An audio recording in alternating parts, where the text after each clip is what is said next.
গত 50 বছর ধরে আমাদের শেখানো হয়েছে চর্বি বা ফ্যাট খেলেই হার্ট অ্যাটাক হবে। মাখন, ঘি বা ডিমের কুসুম এগুলো দেখলেই আমরা ভয় পাই, আর বেছে নেই লো ফ্যাট বা চর্বি মুক্ত খাবার, অথবা এমন কোনো খাবার যাতে চর্বি নেই বা থাকলেও খুবই কম চর্বি থাকে। কিন্তু অবাক করা বিষয় হলো, গত কয়েক দশকে মানুষ ফ্যাট খাওয়া কমিয়ে দিয়েছে ঠিকই, তবুও হৃদরোগ, ডায়াবেটিস কিংবা স্থূলতা এগুলি কমেনি, বরং দ্বিগুণ গতিতে বেড়েছে। এখন আমরা আসলে জানতে চাই এই ঘটনাগুলি আসলে কেন ঘটলো। তাহলে কি আসল অপরাধী আমাদের চোখের আড়ালে থেকে গেছে? আজকে এই অজানা অধ্যায়ে আমরা উন্মোচন করব স্বাস্থ্য খাতের ইতিহাসের সবচেয়ে বড় ষড়যন্ত্র। এটির নাম দ্য সুগার কনস্পিরেসি। আমরা এই গল্প শুরু করতে গেলে আমরা চলে যাব 1966 সালে। তখন আমেরিকার বাজারে হৃদরোগ মহামারী আকার ধারণ করেছিল। মানুষ তখন জানতে চেয়েছিল যে এত যে আমেরিকার মতো জায়গায় হৃদরোগ হচ্ছে, এর পেছনে কারণ কি।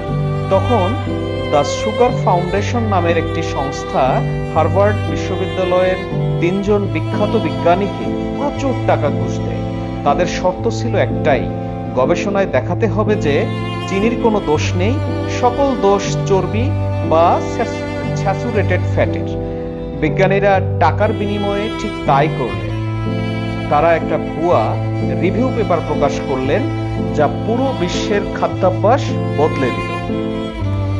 এই যে ভুয়া গবেষণা, এই ভুয়া গবেষণার পর শুরু হলো আমেরিকাতে লো ফ্যাট যুগ, এবং সুপার শপগুলা ভরে গেল লো ফ্যাট দই, লো ফ্যাট বিস্কুট আর প্রসেসড খাবারে।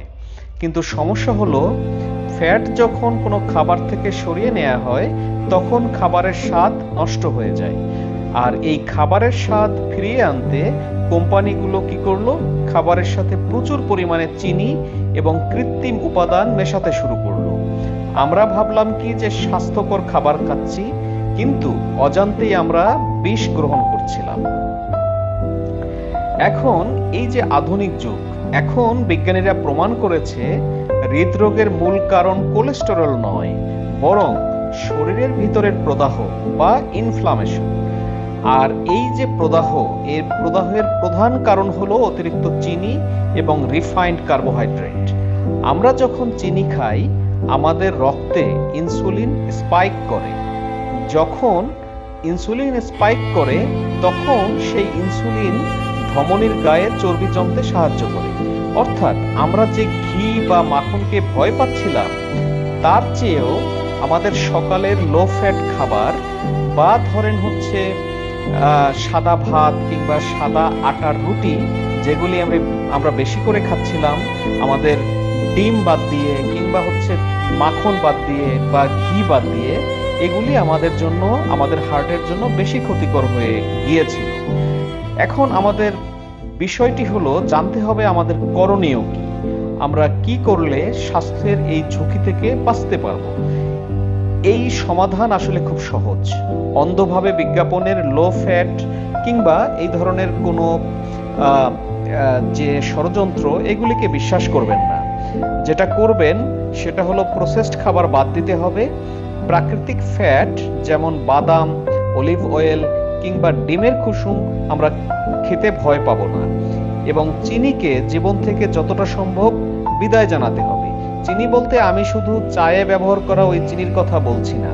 চিনি বলতে সাদা ভাত, সাদা আটার রুটি এবং এবং চায়ে ব্যবহার করা চিনি তো রয়েছেই। আমাদেরকে মনে রাখতে হবে, সুগার ইন্ডাস্ট্রি তাদের যে ব্যবসা, এটা বাঁচাতে চাইবে, কিন্তু আমাদের স্বাস্থ্যের দায়িত্ব আমাদেরকেই নিতে হবে। গত 50 বছরে আমরা যে মিথ বা মিথ্যার উপরে বিশ্বাস করে এসেছি, সেটা ভাঙার সময় এসেছে। ফ্যাট আমাদেরকে মোটা করে ফেলে, এই অন্ধ কথা, এই অন্ধ বিশ্বাস থেকে সরে আসতে হবে। আমাদেরকে বুঝতে হবে যে ফ্যাট নয়, চিনি হচ্ছে আমাদের স্বাস্থ্যের মূল শত্রু। তাই দ্য সুগার কনস্পিরেসি থিওরিকে বিদায় জানান, সচেতন হন এবং সুস্থ থাকুন। ধন্যবাদ সকলকে। আমার চ্যানেলটি সাবস্ক্রাইব করবেন। সকলকে ধন্যবাদ।